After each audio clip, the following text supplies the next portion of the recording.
दोस्तों आज है 26 अप्रैल और 26 अप्रैल से करंट अफेयर के जितने भी इम्पोर्टेंट क्वेश्चंस बन सकते हैं इन सभी को हम कवर करने वाले हैं, इसलिए वीडियो को अंत तक देखिएगा। यदि आप लोगों को इस वीडियो की पीडीएफ चाहिए तो आप हमारा टेलीग्राम चैनल भी ज्वाइन कर सकते हैं, जिसकी लिंक डिस्क्रिप्शन बॉक्स में दी हुई है। और आज आप लोगों को इस वीडियो को ज़्यादा से ज़्यादा शेयर करना है और आज की इस वीडियो का जो लाइक का टारगेट है ये है 20,000 लाइक का। तो वीडियो को इस टारगेट को अचीव करने में हेल्प कीजिए और ज़्यादा से ज़्यादा शेयर भी कीजिएगा। तो चलिए स्टार्ट करते हैं हमारा पहला क्वेश्चन। हाल ही में विश्व मलेरिया दिवस ये कब मनाया गया है? तो ये भी हाल ही में मनाया गया है 25 अप्रैल को। और ये दिवस क्यों मनाया जाता है? तो मलेरिया के खिलाफ लड़ाई लड़ने के लिए लोगों में जागरूकता यानी कि अवेयरनेस फैलाने के उद्देश्य से ये दिवस मनाया जाता है 25 अप्रैल को। और इस बार जो वर्ल्ड मलेरिया डे मनाया गया है इसकी थीम क्या रही है? तो इस बार की थीम थी स्टार्ट्स विथ मी। तो थीम भी आप याद रखेंगे। और ये जो डे है वर्ल्ड मलेरिया डे ये पहली बार मनाया गया था 2008 में। किसके द्वारा मनाया जाता है? WHO के द्वारा। बात की जाए यदि वर्ल्ड हेल्थ ऑर्गेनाइजेशन की तो इसकी स्थापना हुई थी 7 अप्रैल 1948 को और इसलिए हम 7 अप्रैल को मनाते हैं वर्ल्ड हेल्थ डे के रूप में। इसका मुख्यालय स्थित है जेनेवा स्विट्जरलैंड में। हेड हैं टेड्रोस अदानोम। और जो WHO है इसने वर्ष 2020 को year of nurse and midwife के रूप में मनाने की घोषणा की है। मलेरिया से रिलेटेड एक फैक्ट आप याद रखेंगे। जो मलेरिया है ये प्लाज्मोडियम परजीवी के कारण होता है और मादा एनोफिलीज मच्छर के काटने से मलेरिया बीमारी होती है। यदि हम अदर ऑप्शन को डिस्कस करें तो 19 अप्रैल को मनाया गया है वर्ल्ड लीवर डे। 22 अप्रैल को मनाया गया है वर्ल्ड अर्थ डे यानी कि विश्व पृथ्वी दिवस, जिसकी थीम रही है क्लाइमेट एक्शन। इसके बाद 24 अप्रैल को मनाया गया है पंचायती राज दिवस। नेक्स्ट क्वेश्चन है किस संगठन ने फाइलों के संचालन के लिए ई कार्यालय एप्लीकेशन लॉन्च किया है? तो ये एप्लीकेशन लॉन्च किया गया है CISF के द्वारा। और CISF ने ई कार्यालय नाम का एक ई ऑफिस एप्लीकेशन लॉन्च किया है और इस एप्लीकेशन के माध्यम से जो CISF है CISF की फाइलें और जो भी डॉक्यूमेंट्स है उन्हें एक स्थान से दूसरे स्थान तक ट्रांसफ़र किया जा सकेगा ताकि कोरोना का खतरा ना हो। इसी के लिए यह जो एप्लीकेशन है लॉन्च किया है CISF ने। बात की जाए यदि CISF की यानी कि सेंट्रल इंडस्ट्रियल सिक्योरिटी फोर्स, इसकी स्थापना हुई थी 10 मार्च 1969 में। हेडक्वार्टर स्थित है नई दिल्ली में और प्रेजेंट टाइम में इसके महानिदेशक हैं राजेश रंजन। नेक्स्ट क्वेश्चन है हाल ही में नासा ने कोविड-19 से निपटने के लिए एक हाई प्रेशर वेंटिलेटर लॉन्च किया है, इसका नाम क्या है? तो देखिए अभी हाल ही में नासा ने एक वेंटिलेटर लॉन्च किया है, इसका नाम है वाइटल। और यहाँ पर वाइटल की फुल फॉर्म है ventilator intervention technology accessible local. ये एक हाई प्रेशर वेंटिलेटर है जो कि कम लक्षणों वाले मरीजों का इलाज करने के लिए डिज़ाइन किया गया है। कम लक्षण वाले मरीज यानी कि ऐसे पेशेंट जिसमें कोविड-19 का प्रभाव कम दिख रहा है उन्हीं के इलाज के लिए इस वेंटिलेटर को डिज़ाइन किया गया है। क्योंकि आप सभी जानते हैं जिस प्रकार से अमेरिका ही नहीं पूरे विश्व में कोविड-19 के केस बढ़ते जा रहे हैं तो स्वाभाविक है वेंटिलेटर की आपूर्ति नहीं हो पा रही है, जो कि एक गंभीर समस्या है। तो देखिए जो पेशेंट गंभीर रूप से पीड़ित हैं कोविड-19 से उनके लिए ज़रूरी वेंटिलेटर तो है ही, लेकिन कम गंभीर पेशेंट के लिए इस वेंटिलेटर को लॉन्च किया गया है जिसका नाम है वाइटल। नेक्स्ट क्वेश्चन है हाल ही में ऑस्ट्रेलिया के पूर्व ऑलराउंडर का निधन हुआ है, इनका नाम क्या था? तो इनका नाम था ग्रीम वॉटसन और इन्हीं का भी हाल ही में निधन हुआ है। ये बिलोंग करते थे ऑस्ट्रेलिया से।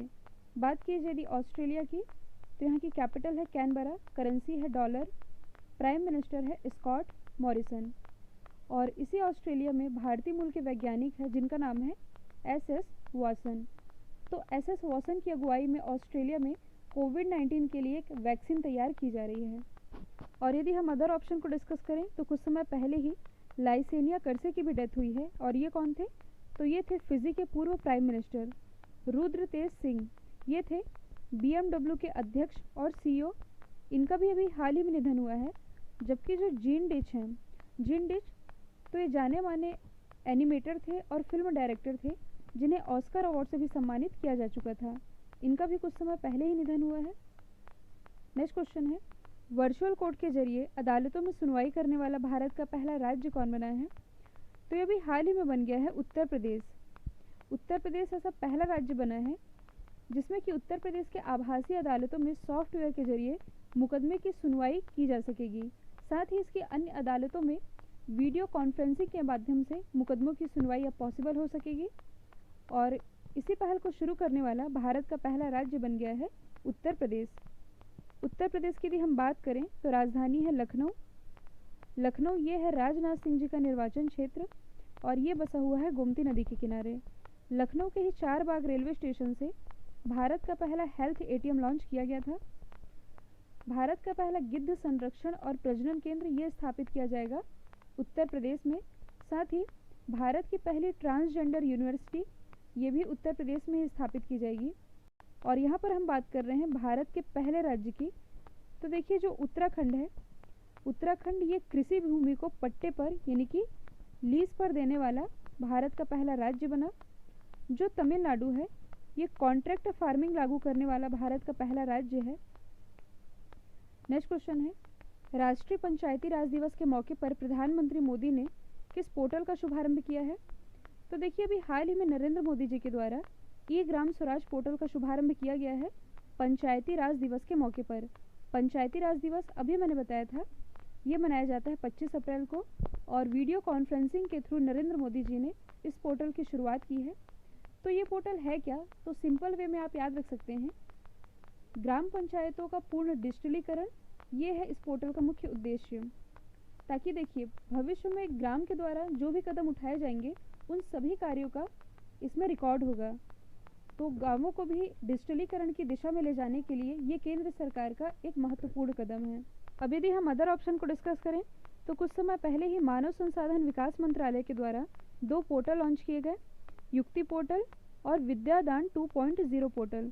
और यहाँ पर युक्ति पोर्टल की फुल फॉर्म बनती है youth India combating covid with knowledge technology and innovation.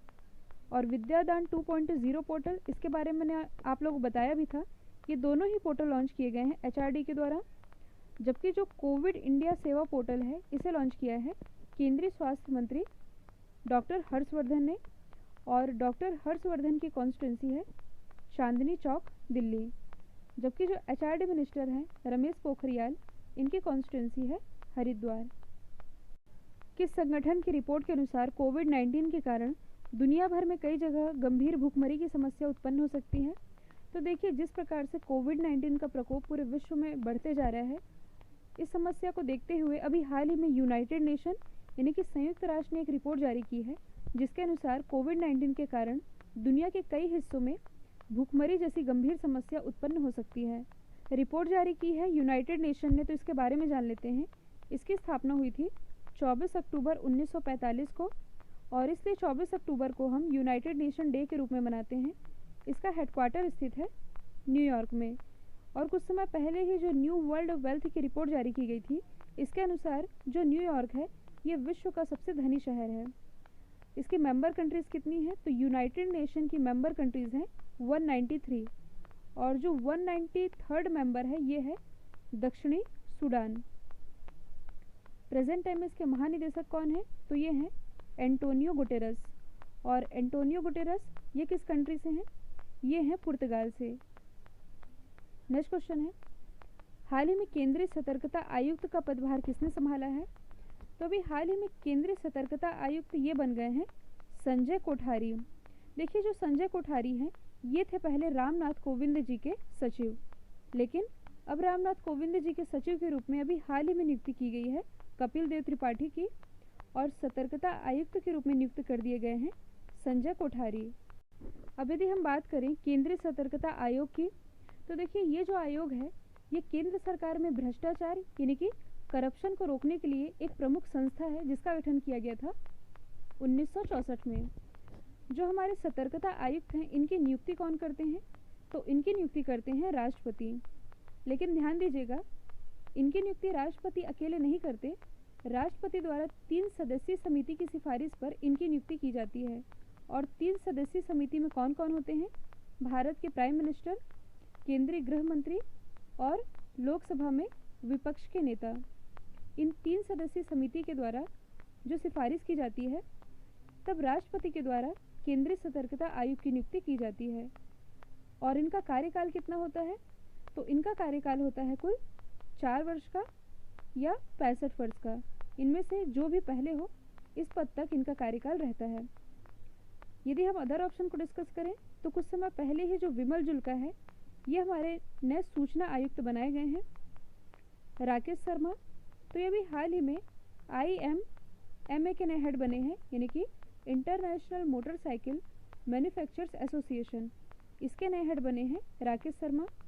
Kapil Dev Tripathi, अभी मैंने बताया है, ये बनाए गए हैं रामनाथ कोविंद के सचिव, इन्होंने स्थान लिया है संजय कोठारी का। नेक्स्ट क्वेश्चन है, हाल ही में दिल्ली सरकार ने कौन सा नया मोबाइल एप्लीकेशन लॉन्च किया है?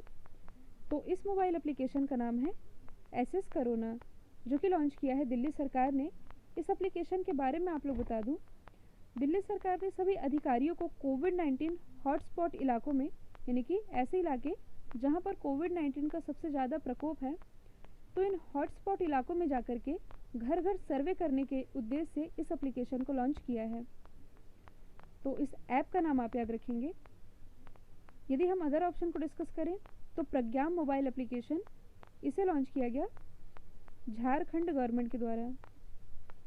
क्वारंटाइन मोबाइल एप्लीकेशन, इसे डेवलप किया और लॉन्च किया IIT बॉम्बे ने कोविड-19 पेशेंट को ट्रैक करने के लिए। और सेम इसी ट्रैकिंग ऐप को डेवलप किया है, यानी कि लॉन्च किया है कर्नाटक गवर्नमेंट ने, जिसका नाम है कोरोना वॉच एप्लीकेशन।